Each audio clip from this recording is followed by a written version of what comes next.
नमस्कार, कैसे हैं आप सभी ने कक्षा 12 में अध्याय 7 में भाग 1 पढ़ा। भाग 1 में आपने ब्रह्मांड की उत्पत्ति कैसे हुई, कब हुई, इसके बारे में जाना। आपने पृथ्वी की उत्पत्ति कैसे हुई, कब हुई, इसके बारे में जाना। आपने जीवन की उत्पत्ति के संबंध में विभिन्न मतों के बारे में पढ़ा। अब आप पढ़ेंगे जीवन की उत्पत्ति के संबंध में सिद्धांत, भाग 2 के अंतर्गत। यानी भाग 2 का आपका टॉपिक है ओपेरिन का सिद्धांत। ओपेरिन का सिद्धांत या जिसे प्रकृतिवाद भी कहते हैं, प्रकृतिवाद या जीव रसायन उद्भव, जीव रसायन उद्भव या जिसे ओपेरिन हॉल्डेन सिद्धांत भी कहते हैं। ओपेरिन हॉल्डेन सिद्धांत भी कहते हैं, जो सबसे ज़्यादा मान्य सिद्धांत है कि जीवन की उत्पत्ति कैसे हुई होगी। अभी जब मैं बताऊंगा कि ओपेरिन ने क्या बताया था, आप खुद विश्वास करोगे इन चीज़ों पे कि हाँ एक्चुअल में ऐसे ऐसे हो सकता है कि जीवन की उत्पत्ति हुई हो, क्योंकि आप भी ज्ञाता हो, ऐसा नहीं है। आप भी इवैल्यूएट कर सकते हो कि ओपेरिन ने सही बताया कि गलत बताया है। ओपेरिन जिनका नाम था AI ओपेरिन, ये एक रूसी वैज्ञानिक थे। ये एक रूसी वैज्ञानिक थे जिन्होंने जीवन की उत्पत्ति के संदर्भ में पदार्थवाद प्रस्तुत किया। जीवन की उत्पत्ति के संबंध में पदार्थवाद प्रस्तुत किया, यानी कि उन्होंने बताया कि जीवन की उत्पत्ति कार्बनिक अकार्बनिक पदार्थों से हुई होगी। ठीक है, याद करिए, रूसी वैज्ञानिक AI ओपेरिन ने जीवन की उत्पत्ति के संदर्भ में पदार्थवाद प्रस्तुत किया। रूसी वैज्ञानिक AI ओपेरिन ने, याद करिए, जीवन की उत्पत्ति के संदर्भ में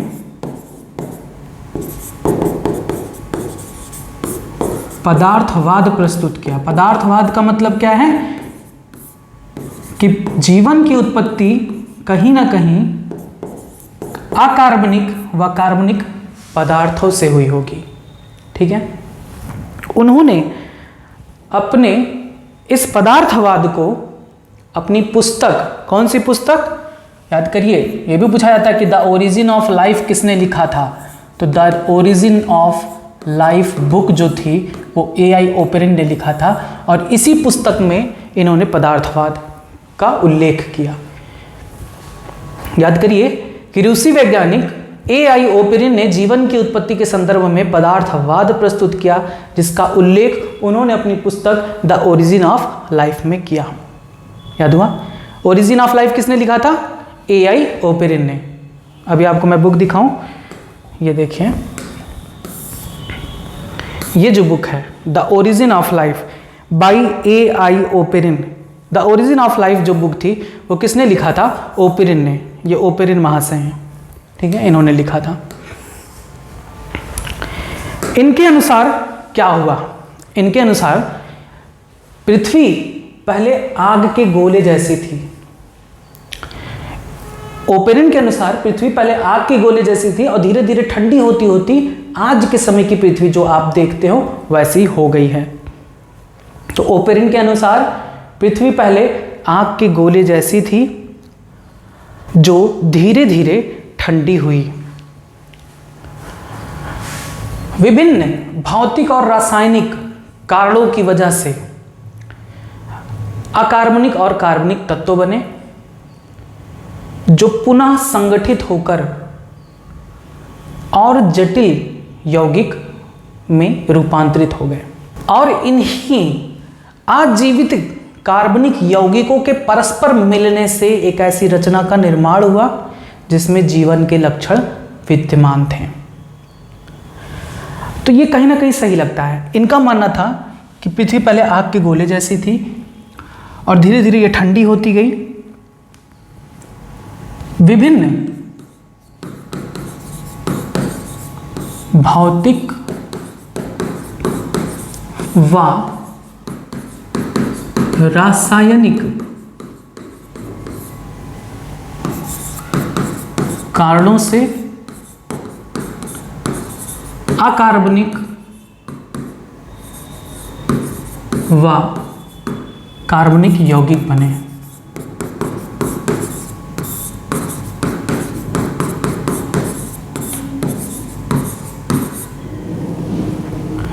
जो पुनः संगठित व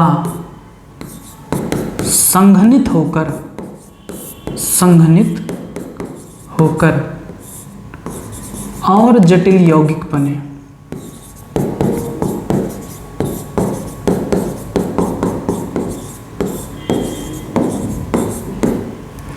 इन आजीवित कार्बनिक यौगिकों के परस्पर मिलने से एक ऐसी रचना का निर्माण हुआ जिसमें जीवन के लक्षण विद्यमान थे।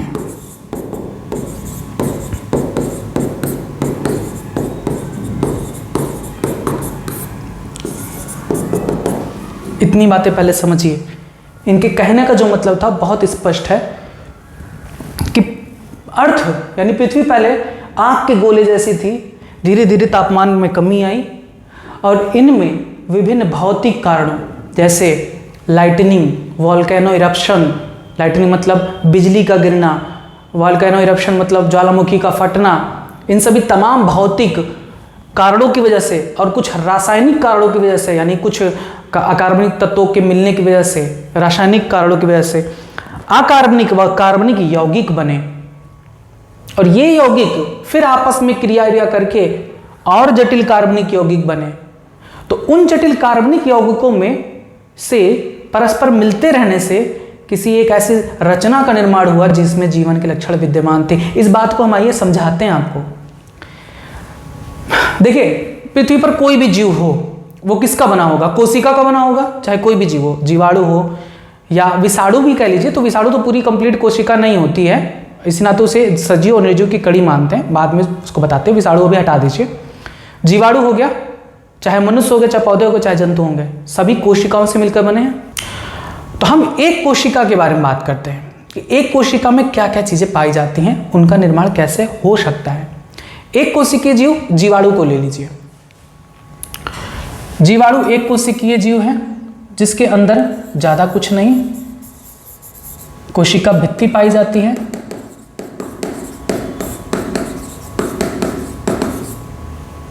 डीएनए पाया जाता है बस, और कोई ऑर्गेनल्स नहीं पाए जाते। अब आप ध्यान से समझिएगा, कोशिका में ये सारी चीजें पाई जाती हैं, कोशिका भित्ति, डीएनए। मान लो अगर आप यूकैरियोटिक कोशिका को भी देखते हो तो उसमें भी क्या होगा? बाहर कोशिका भित्ति होगी, अंदर केंद्रक होगा, केंद्रक के अंदर डीएनए आरएनए होगा, ठीक है। ऑर्गेनल्स होंगे कौन? माइटोकॉन्ड्रिया, एंडोप्लाज्मिक रेटिकुलम, ठीक है। उसके बाद क्लोरोप्लास्ट। तो ये सभी ऐसे कोशिका है। कोशिका में ये सारी चीजें पाई जाती हैं, ये तो आपने पढ़ा है। क्या कोशिका लोहे या प्लास्टिक से बना है? बिल्कुल भी नहीं।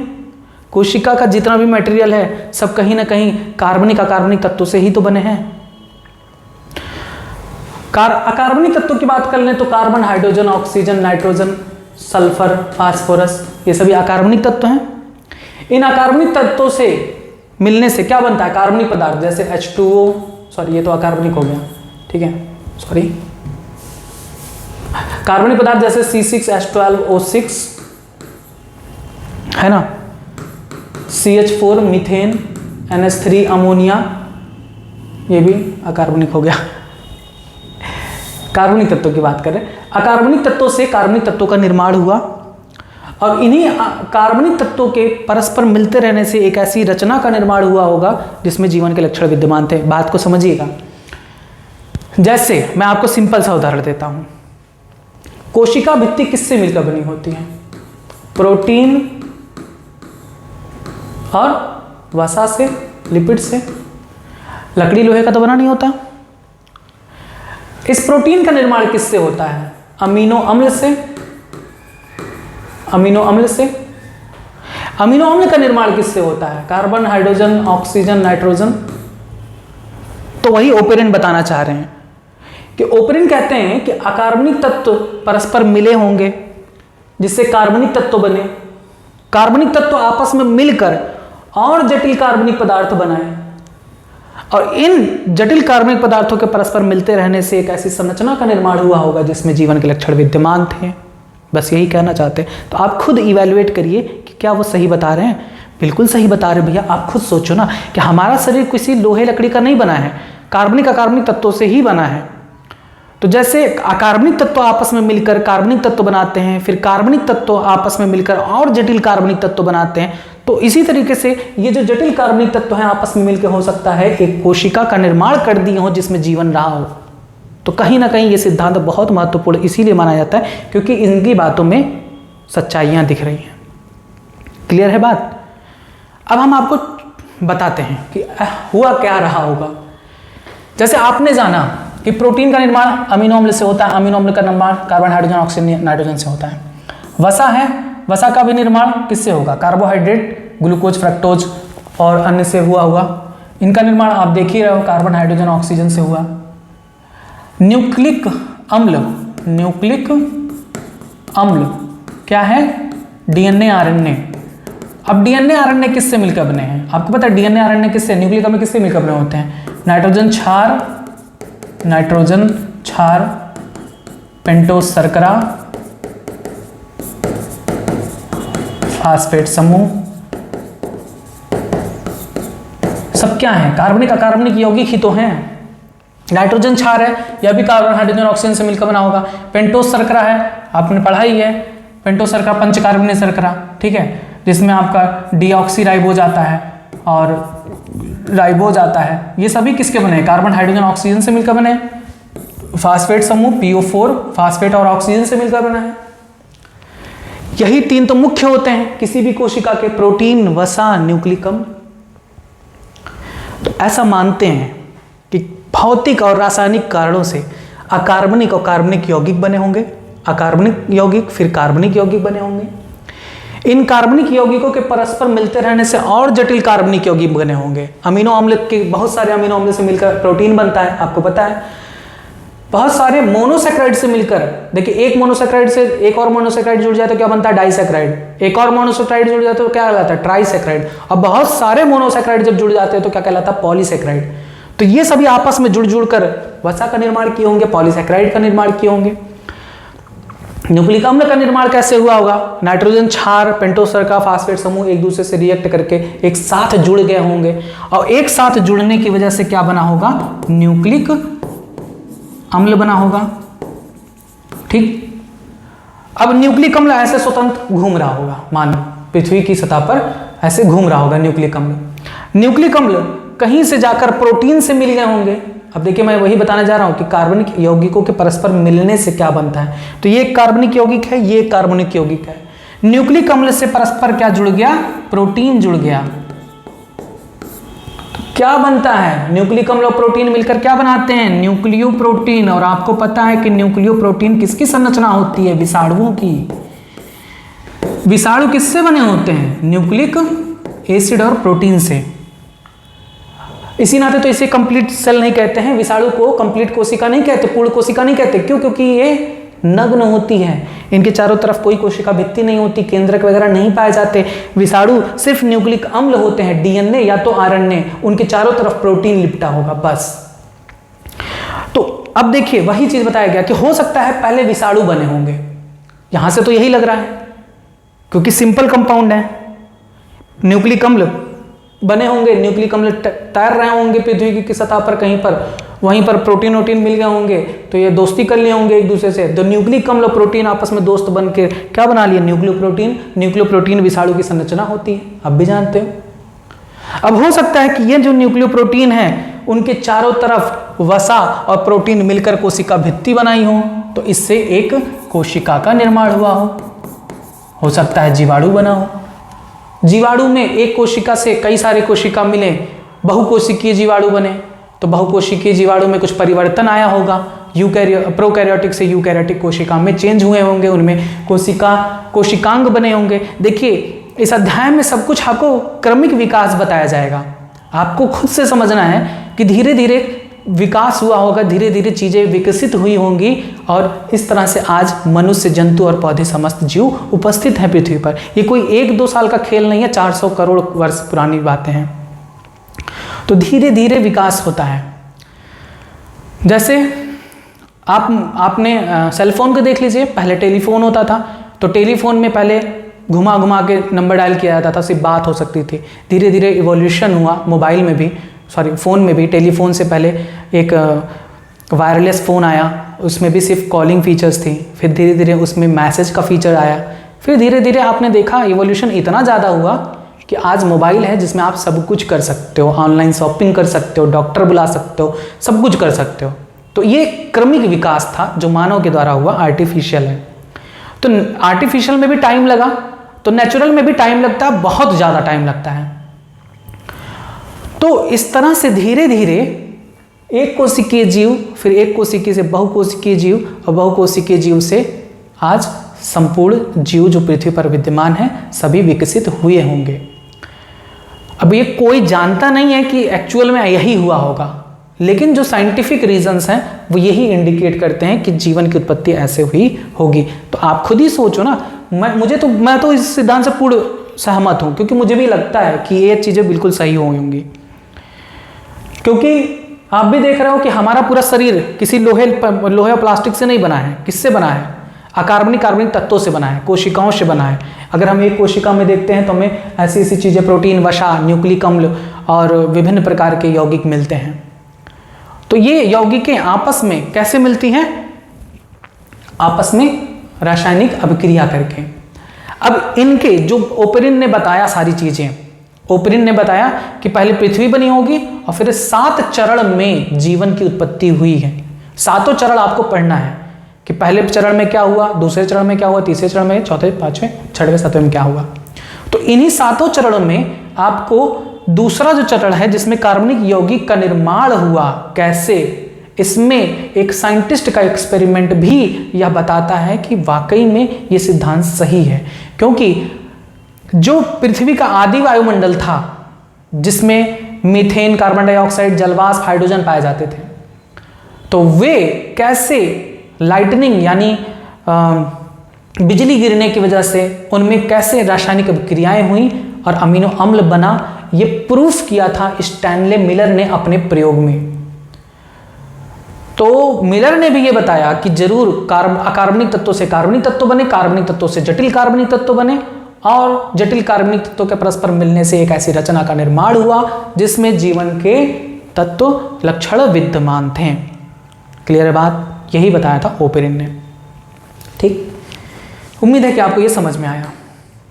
तो ओपेरिन क्या थे? रूसी वैज्ञानिक थे, याद करिए सारी चीजें। रूसी वैज्ञानिक AI ओपेरिन ने जीवन की उत्पत्ति के संदर्भ में पदार्थवाद दिया। उन्होंने अपनी पुस्तक, कौन सी पुस्तक, द ओरिजिन ऑफ लाइफ में इसका उल्लेख भी किया। ये है आपके AI ओपेरिन।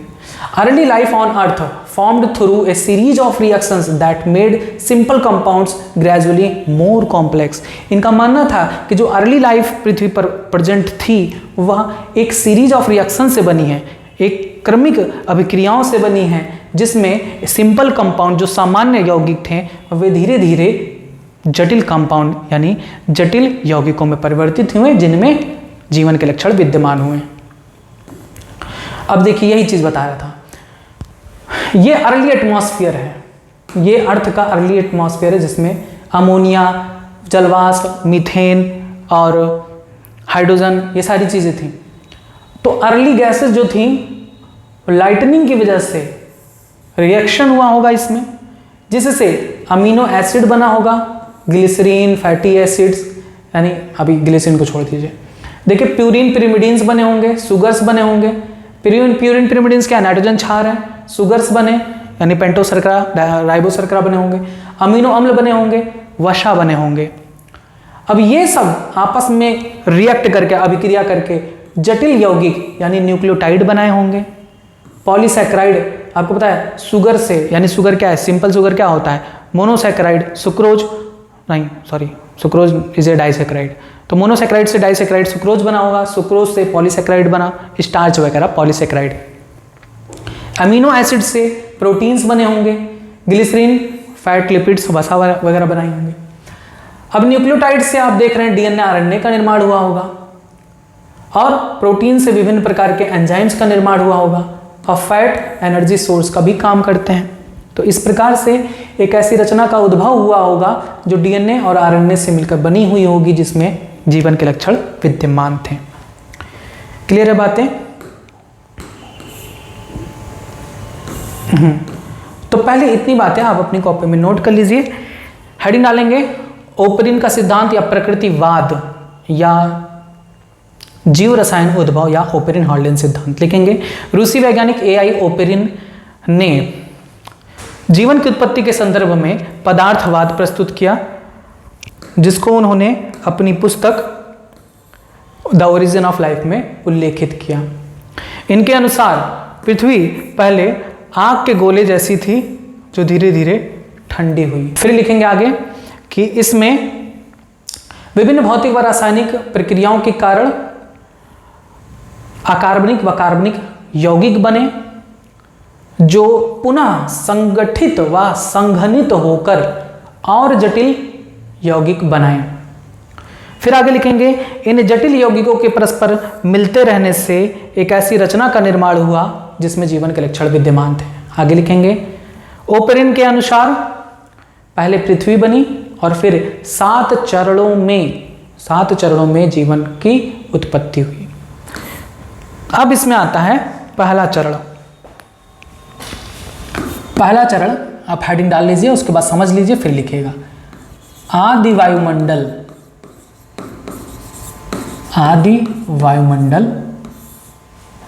अथवा परमाणु अवस्था।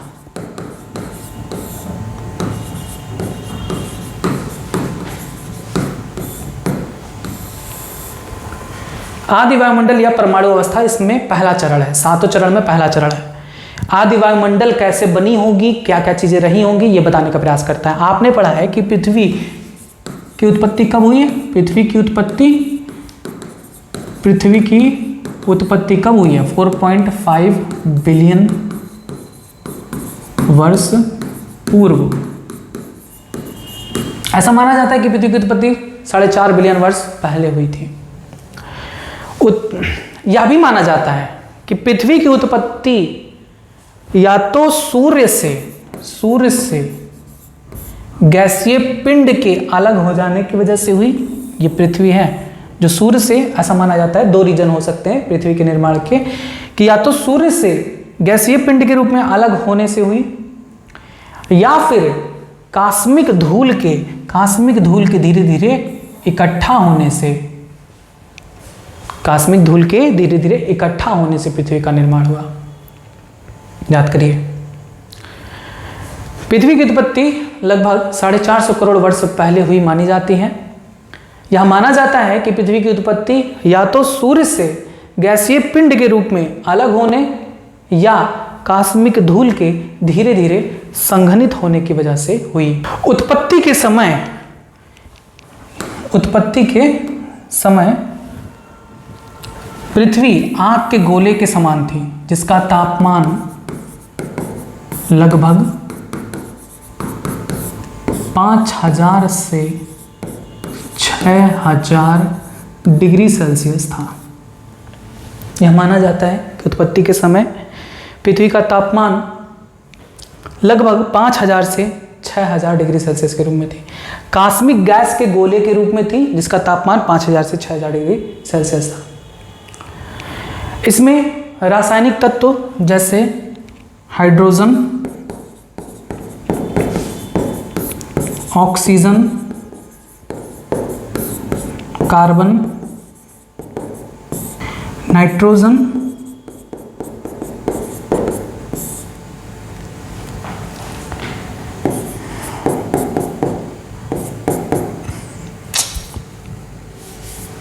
पोटेशियम,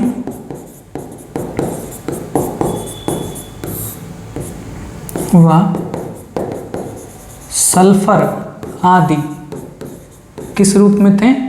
स्वतंत्र परमाणु के रूप में थे, स्वतंत्र परमाणु के रूप में थे। ठीक, ऐसा माना जाता है कि उस समय hydrogen, oxygen, carbon, nitrogen, potassium, sulphur ये सभी स्वतंत्र परमाणु के रूप में थे उस समय। आज के समय में स्वतंत्र परमाणु के रूप में पाया जाता है क्या हाइड्रोजन, ऑक्सीजन या नाइट्रोजन? कार्बन तो चलो मिल सकता है, मिलता भी है, लेकिन हाइड्रोजन, ऑक्सीजन, नाइट्रोजन ये कभी आज के वातावरण में आपको स्वतंत्र परमाणु अवस्था में मिलता है? क्या आपने कभी देखा है ऐसे H लिखा हुआ, या कभी देखा है ऐसे O लिखा हुआ? क्योंकि ये एग्जिस्ट ही नहीं करते। हमेशा हाइड्रोजन किस रूप में होता है? अणु के रूप में, दो परमाणुओं से मिलकर। ऑक्सीजन हमेशा अणु के रूप में, उसी तरीके से नाइट्रोजन हमेशा अणु के रूप में, ठीक है, पाए जाते हैं। तो उस समय अर्ली एटमॉस्फेयर में ये स्वतंत्र परमाणु के रूप में थे।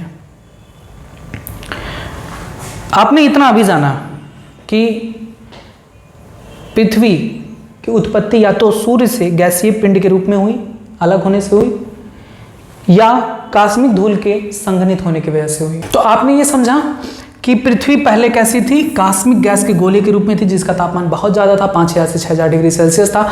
इसमें रासायनिक तत्व hydrogen, oxygen, carbon, nitrogen, sulphur, phosphorus ये सभी स्वतंत्र परमाणु के रूप में थे। जैसे जैसे पृथ्वी ठंडी होती गई, ये जितने भी रासायनिक तत्व थे वे अपने घनत्व के अनुसार 3 स्तरों में बट गए। जैसे जैसे पृथ्वी ठंडी होती गई, रासायनिक तत्व अपने घनत्व के अनुसार 3 स्तरों में बट गई। कौन कौन से?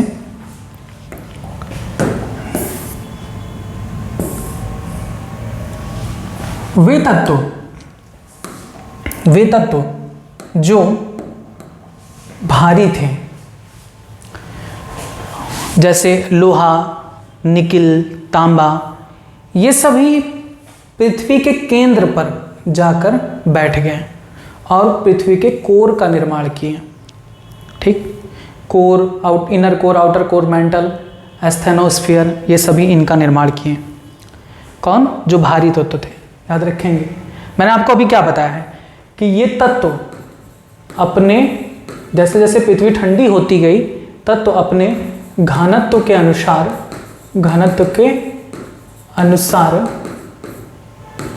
3 स्तरों में बट गई। कौन कौन से? पहला, जो भारी तत्व थे, भारी तत्व कौन? लोहा, निकिल, तांबा, ये सभी पृथ्वी के कहां पर? केंद्र में जमा होकर पृथ्वी के कोर का निर्माण की। ठीक है, केंद्र में जमा होकर पृथ्वी के कोर का निर्माण की। दूसरा, जो मध्यम भार वाले थे, मध्यम भार वाले तत्व, जैसे सिलिकॉन, जिससे धूल मिट्टी बनती है, सिलिकॉन, उसमें बहुत सारे अन्य तत्व पाए जाते हैं, जैसे sulphur, potassium,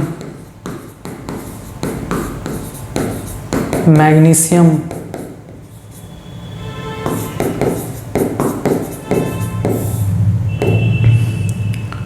chlorine, fluorine, iodine, ये सभी जो मध्यम भार वाले तत्व थे, ये सभी मिलकर पृथ्वी के लिथोस्फीयर यानी कोर के ऊपर एक आवरण लिथोस्फीयर का निर्माण की। लिथोस्फीयर जिस पर हम चलते हैं, अर्धक्रस्ट जिसे कहते हैं, भूपरपटी हिंदी में कहते हैं, तो जिस पर हम चलते हैं, मृदा जो हम देखते हैं, वे सभी लिथोस्फीयर के अंतर्गत आते हैं। क्रस्ट यानी भूपरपटी जिस पर हम चलते हैं, and upper most solid mental जो भी हैं, वे सभी मध्यम भार वाले तत्वों से मिलकर बनी है। और जो हल्के तत्व थे जो गैस के रूप में है, कौन? Hydrogen, nitrogen, oxygen, carbon, argon, ये सभी आदि वायुमंडल का निर्माण किए। तीसरा क्या है? कम भार वाले या हल्के भार वाले जो तत्व हैं, हल्के भार वाले तत्व कौन? कार्बन, हाइड्रोजन, ऑक्सीजन और आर्गन, नाइट्रोजन, ये सभी आदि वायुमंडल का निर्माण किए। लेकिन यहां पर सबसे मोस्ट इंपॉर्टेंट पॉइंट मैं बताने जा रहा हूं, अपनी जो बुक है, अपनी बुक में या जो हमारी बुक है, अगर आपने हमारी बुक ली है उसमें भी लिख दिया हूं मैंने, या अन्य किसी भी बुक से आप पढ़ रहे हैं, अगर वहां पर आदि वायुमंडल में ऑक्सीजन दिया गया है, मैंने भी अपनी बुक में डाल दिया था, गलती से उसको काट दीजिए, आदि वायुमंडल में ऑक्सीजन नहीं था। अब ये यहाँ पर सभी किताबों में आपको देखने को मिलेगा कि आदि वायुमंडल का निर्माण किए ये तत्व। लेकिन सबसे ज़्यादा क्वेश्चन यही पूछा भी गया है कि आदि वायुमंडल में कौन सा गैस नहीं था, चाहे नीट का एग्जाम हो, चाहे पीसीएस का हो, चाहे एसएससी का हो, मैक्सिमम जो एग्जाम्स हैं उसमें आदि वायुमंडल के बारे में पूछा गया है कि आदि वायुमंडल में कौन सी गैस उपस्थित नहीं थी। तो हम लोग तो ये सोचेंगे, जीवन में ये सोच ही नहीं सकते कि ऑक्सीजन नहीं था पृथ्वी पर, लेकिन यही इसका आंसर है। आदि वायुमंडल में early atmosphere of earth did not contain oxygen. जो पृथ्वी का आदि वायुमंडल था उसमें ऑक्सीजन गैस उपस्थित नहीं थी। ये क्वेश्चन बार बार पूछा गया है, नोट कर लीजिए, चाहे कहीं पर भी लिखा हो अपनी बुक में, तो अगर लिखा है आदि वायुमंडल में ऑक्सीजन था तो वहां पर काट दीजिए, सही करके आप लिख लीजिए कि आदि वायुमंडल में, पृथ्वी के आदि वायुमंडल में ऑक्सीजन गैस उपस्थित नहीं था। बस ये था पहला चरण, जो कि है आदि वायुमंडल अथवा परमाणु अवस्था, जिसमें क्या बताया गया कि पृथ्वी की उत्पत्ति या तो सूर्य से गैसीय पिंड के अलग होने पर हुई या फिर कॉस्मिक गैस, कॉस्मिक धूल के धीरे धीरे संघनित होने की वजह से हुई।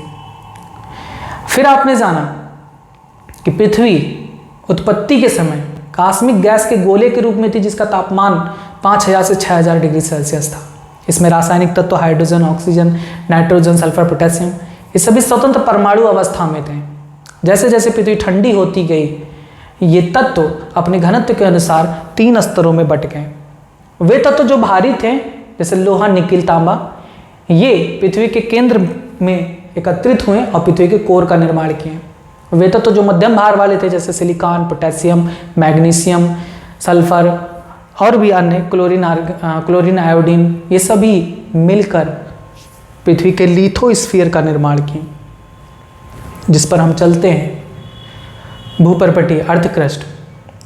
और वे तत्व जो बहुत हल्के थे, जो गैस के रूप में पाए जा सकते हैं, जैसे हाइड्रोजन, नाइट्रोजन, ऑक्सीजन, ऑक्सीजन को काट दीजिए, nitrogen, hydrogen, carbon, argon, neon, ये सभी गैसीय अवस्था में थे जिन्होंने आदि वायुमंडल का निर्माण किया। बस ये था आपका पहला चरण। अब आता है आपका दूसरा चरण, जो कि है सरल अणुओं एवं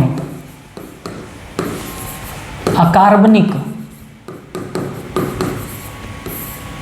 यौगिकों का निर्माण। यौगिकों का निर्माण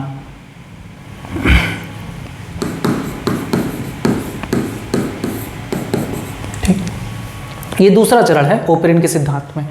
पहला चरण आपने पढ़ ही लिया, आपने देखा कि कैसे कैसे गैसों का निर्माण हुआ और जो 3 तत्व थे अपने घनत्व के अनुसार कैसे कैसे पृथ्वी का निर्माण किए। दूसरा चरण में आता है सरल अणुओं एवं अकार्बनिक यौगिकों का निर्माण। सरल अणुओं का निर्माण हुआ, हाइड्रोजन परमाणु से अणुओं का निर्माण हुआ, ऑक्सीजन परमाणु से अणुओं का निर्माण हुआ। आदि वायुमंडल में जो सबसे ज़्यादा मात्रा में जो गैस उपलब्ध थी वो थी हाइड्रोजन। कितना? लगभग 90% हाइड्रोजन था। सबसे अधिक थी और सबसे ज़्यादा सक्रिय भी थी। ठीक है, सबसे अधिक कौन सी गैस थी आदि वायुमंडल में? हाइड्रोजन। और सबसे ज़्यादा सक्रिय भी था।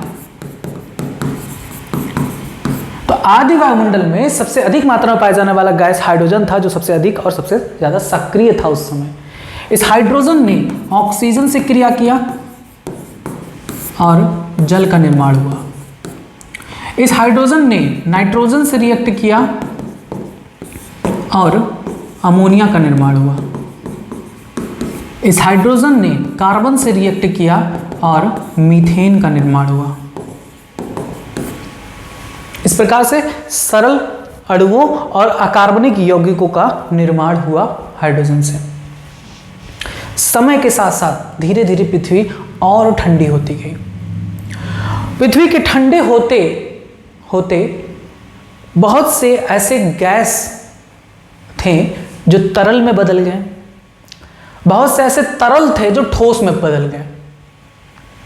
जल वाष्प जो था वो धीरे धीरे बादल का रूप लिया, कोहरे का रूप लिया और वर्षा के रूप में पृथ्वी पर बरसा। चूंकि पृथ्वी का तापमान उस समय भी बहुत ज़्यादा था, तो जो वर्षा जल थी वो फिर से वाष्प बनकर उड़ गई और फिर से बादल का निर्माण हुआ, कोहरे का निर्माण हुआ। फिर वर्षा हुई, फिर तापमान धीरे धीरे कम हो रहा है, क्योंकि जल वर्षा हो रही है तो धीरे धीरे पृथ्वी का तापमान कम हो रहा। यह चक्र कई सौ वर्षों तक होता रहा। जल वाष्प बनकर उड़ी, फिर वर्षा के रूप में पृथ्वी पर बरसी। इससे धीरे धीरे पृथ्वी ठंडी होती गई और एक समय ऐसा आया कि जब बहुत अधिक मात्रा में जल वाष्प कोहरे के रूप में जो थे वह बरसकर पृथ्वी पर जो खाली गड्ढे थे, बड़े बड़े जो गड्ढे थे, उनको भर दी जल से। तो जो बड़े गड्ढे थे वे झील का निर्माण कर दी जल के वर्षा के द्वारा, और जो बहुत बड़े स्थान थे पृथ्वी पर वे महासागर का निर्माण कर दी। आया समझ में कि महासागर और जल का निर्माण कैसे हुआ। पृथ्वी पर धीरे धीरे जल वाष्प वर्षा के रूप में बरसकर पृथ्वी के खाली स्थानों को जल से भर दी। इससे महासागरों और झील का निर्माण हुआ। और वोल्केनोज यानी ज्वालामुखी, और उस समय पृथ्वी पर भी भूकंप आता था। ज्वालामुखी और भूकंपों के कारण पृथ्वी पर पर्वतों और घाटियों का निर्माण हुआ। ज्वालामुखियां और भूकंप पृथ्वी पर विभिन्न पर्वतों और घाटियों का निर्माण की। इन पर्वतों पर जब बादल टकराते थे तो काफी मात्रा में जल वर्षा होती थी और उससे नदी के रूप में सरिताएं बहती थी और झरने भी बनते थे। तो पर्वतों और घाटियों से नदियों, सरिताओं और झरनों का निर्माण हुआ। ये झरने, ये नदियां अपने साथ उन पर्वतों से बहुत सारे खनिज पोषक तत्व अपने साथ बहा के लाती हैं और जाकर समुद्र में मिल जाती हैं। ठीक, तो ये दूसरा स्टेप था जिसमें सरल अणुओं और अकार्बनिक यौगिकों का निर्माण इस प्रकार से हुआ। तो याद करिए कि सरल अणुओं और अकार्बनिक यौगिकों के निर्माण में क्या हुआ था। तो आप याद करेंगे कि पृथ्वी के आदि वायुमंडल में सबसे ज्यादा मात्रा में गैस हाइड्रोजन थी, जो सबसे ज्यादा सक्रिय थी। हाइड्रोजन ने ऑक्सीजन के साथ रिएक्ट करके जल बनाया, हाइड्रोजन ने नाइट्रोजन के साथ रिएक्ट करके अमोनिया बनाया, हाइड्रोजन ने कार्बन के साथ रिएक्ट करके मीथेन बनाया। धीरे धीरे जब पृथ्वी ठंडी होती गई तो धीरे धीरे जब पृथ्वी ठंडी होती गई तो कुछ गैसीय तत्व तरल में बदल गए, कुछ तरल तत्व ठोस में परिवर्तित हो गए। फिर याद करेंगे कि वाष्प वर्षा के रूप में पृथ्वी पर बरसी, और चूंकि पृथ्वी का तापमान उस समय भी ज़्यादा था, इस वजह से वह वर्षा जल फिर से वाष्प बनकर उड़ गई और बादल और कोहरे का निर्माण हुआ। यह चक्र कई वर्षों तक होता गया और अंत में जब पृथ्वी काफ़ी ठंडी हो गई तो ये जो वर्षा जल थे वे पृथ्वी के खाली स्थानों को जल से भर दी और इस प्रकार से झील और महासागरों का निर्माण हुआ। फिर याद करेंगे कि भूकंप और ज्वालामुखियों के फटने से पृथ्वी पर पर्वतों और घाटियों का निर्माण हुआ। पर्वतों से नदियां, सरिताएं व झरने फूट पड़ी जो अपने साथ विभिन्न प्रकार के पोषक खनिज तत्वों को बहाकर लेकर समुद्र में मिल गए। तीसरा चरण आता है ओपरिन के सिद्धांत में, जो कि है कार्बनिक यौगिकों का निर्माण। कार्बनिक यौगिकों का निर्माण।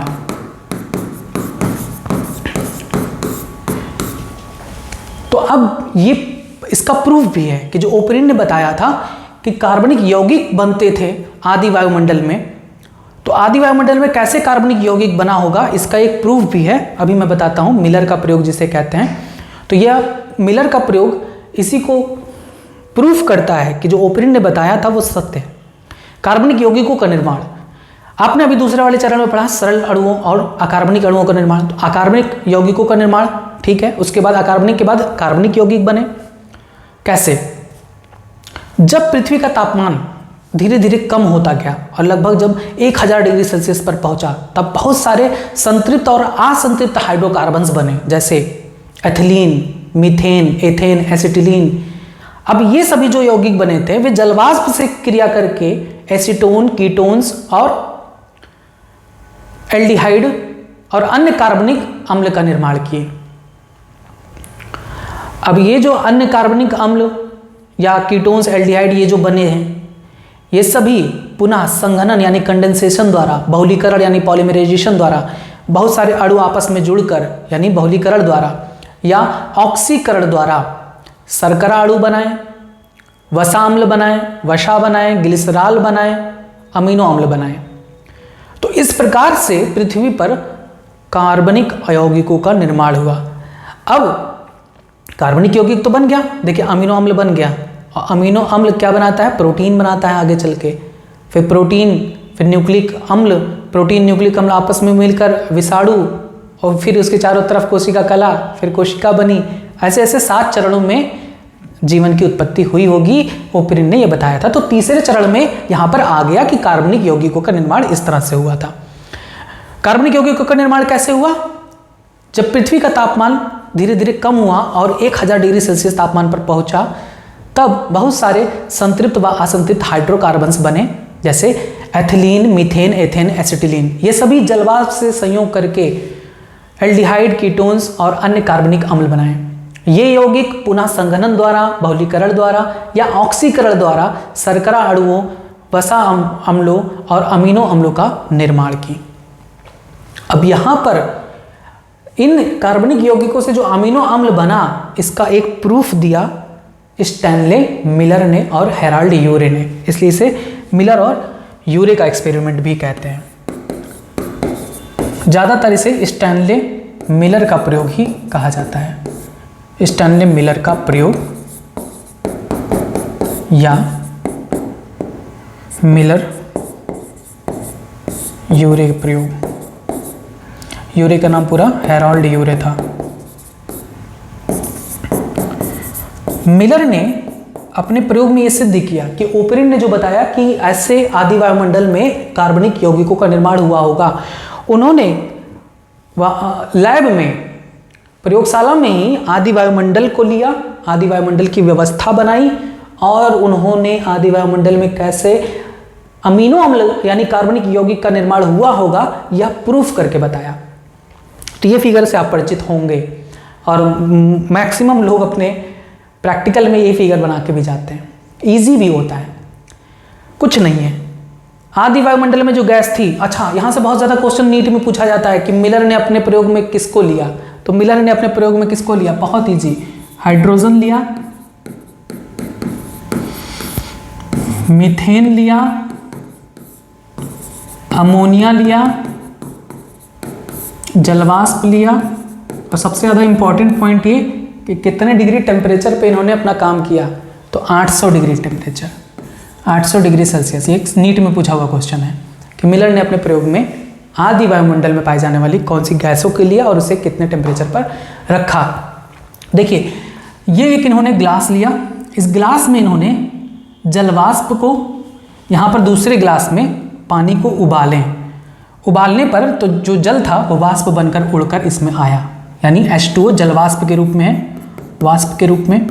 इन्होंने मीथेन लिया, इन्होंने अमोनिया लिया, इन्होंने हाइड्रोजन लिया, 3 गैसें और चौथा जलवाष्प लिया। क्लियर बात है? 4 चीज़ों को लिया था, याद कर डालिए। मिलर ने अपने प्रयोग में क्या क्या लिया? हाइड्रोजन, मीथेन, अमोनिया और जलवाष्प। अब आदि वायुमंडल में बिजलियां बहुत चमकती थी, बिजलियां कड़कती थी, वो एनर्जी सोर्स होती थी। तो उसके बिजली को बनाने के लिए इन्होंने 2 इलेक्ट्रोड लगा दिया और इसमें इन्होंने इलेक्ट्रिक चार्ज फ्लो कराया। इलेक्ट्रिक चार्ज फ्लो करने से इलेक्ट्रिक स्पार्क पैदा हुआ जो बिजली का काम करती थी, लाइटनिंग का, और इससे टेम्परेचर हुआ लगभग 800 डिग्री सेल्सियस। इसका टेम्परेचर 800 डिग्री सेल्सियस हो गया। अब इतने डिग्री सेल्सियस पर ये जो गैसें थीं वो जलवाष्प से क्रिया की, और जलवाष्प से क्रिया करके एक मिश्रण बना जिसको उन्होंने यू नली में इकट्ठा किया और इसे ठंडा किया। ठीक, cold water containing organic compounds, इसको ठंडा किया। जो मिश्रण इनके रिएक्शन से हुआ, जब इन्होंने इलेक्ट्रोड में करंट फ्लो कराया जिससे स्पार्किंग हुई, उसका टेम्परेचर 800 डिग्री सेल्सियस हुआ, इन गैसों और जलवाष्प में रिएक्शन हुआ, इससे जो मिश्रण तैयार हुआ उसे उन्होंने इकट्ठा किया यू नली में, जिसे ठंडा किया, और बाद में रासायनिक परीक्षण किया तो पाया कि इसमें क्या था, अमीनो अम्ल था, ग्लाइसिन था, एस्पार्टेट था, अन्य अमीनो अम्ल थे, अन्य कार्बनिक यौगिक भी इसमें उपस्थित थे। तो मिलर का प्रयोग यह सिद्ध करता है कि जो ओपरिन ने बताया था कि आदि वातावरण में किस प्रकार से ऑर्गेनिक यानी कार्बनिक यौगिकों का निर्माण हुआ होगा, ये सत्य था। क्लियर है बातें? तो बस आज के लिए बस इतना ही। ओपरिन के सिद्धांत थोड़ा लेंदी है इसलिए हम इसे 2 पार्ट में करते रहे। ओपरिन के सिद्धांत में आपने 7 चरणों में से 3 चरण पढ़ लिए। इसको खूब अच्छे से रटिए, याद करिए, समझिए।